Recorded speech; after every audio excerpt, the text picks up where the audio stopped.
नमस्कार, खबर डोज में आपका स्वागत है। वहाँ पे हमें हर एक थाने लेवल पे करना। तो जैसे आपका ये पौड़ी थाने का हो गया, फिर आपका सतपुली में हो गया, तो इसमें थोड़ा सा शिक्षा विभाग के साथ में कोऑर्डिनेशन चाहिए हो। ये हटा दीजिए। पीपल और ये वाले इसको बंद कर दीजिए। पार्टिसिपेंट्स।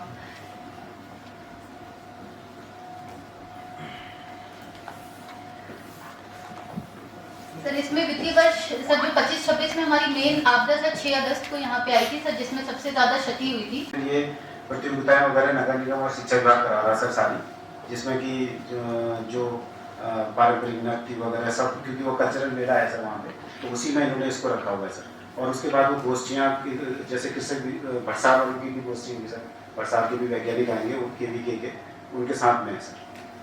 और उसके बाद शाम को क्रमिक पशु हानि टोटल 79 थी, जिसमें छोटे बड़े सभी पशु सम्मिलित हैं। और कृषि पौड़ी में हम लोगों ने 2 विषयों पर चर्चा की थी।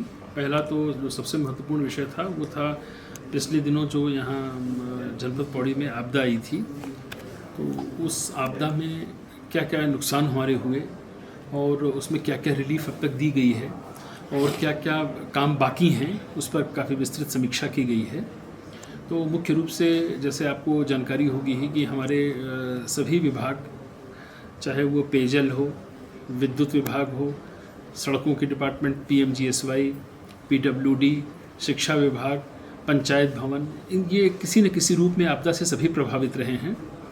लेकिन एक हर्ष का विषय ये रहा कि त्वरित ढंग से हम लोगों ने, यहाँ के प्रशासन ने रिस्पांस किया और आज की तारीख में जो मूलभूत ज़रूरतें होती हैं, चाहे विद्युत आपूर्ति हो, मोरालेस सभी जगहों पर ये बहाल हो चुकी है। पेयजल लाइनें काफ़ी क्षतिग्रस्त हुई थी, लगभग 460 के आसपास पेयजल लाइनें क्षतिग्रस्त हुई थी, उनको भी टेम्परेरी रूप से बहाल किया गया है। पेयजल की ऐसा कोई संकट नहीं है। थोड़ी बहुत शिकायतें अगर कहीं आती हैं तो उसको तुरंत ठीक करने का भी प्रयास किया जाता है। सड़कों पर भी काम चल रहा है। तो आज अभी बैठक में ये निर्णय लिया गया है कि सचिव आपदा से भी मेरी दूरभाष पर वार्ता भी हुई और उम्मीद कर रहे हैं कि कल या परसों तक काफ़ी बड़ी धनराशि इस जनपद के लिए रिलीज़ भी हो जाएगी।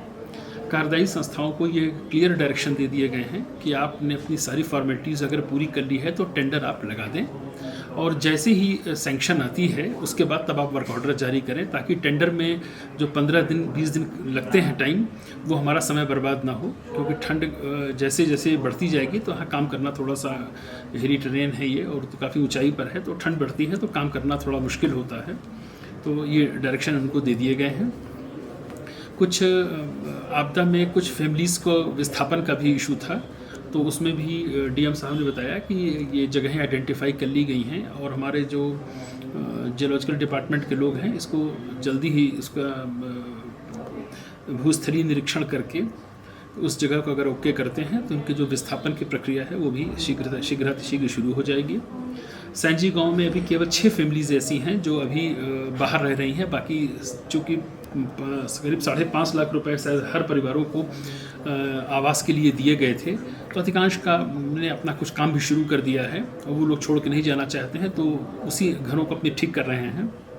6 फैमिलीज़ अभी नहीं गई हैं, उनका भी पूरी देखभाल अच्छे ढंग से की जा रही है और खाद्यान्न की कोई समस्या नहीं है। उन सभी को सही समय पर भोजन, पानी, राशन सभी चीज़ें उनको दी गई हैं, एडवांस में भी दी गई हैं, ताकि उनके दैनिक जीवन में किसी प्रकार की कोई दिक्कत ना हो।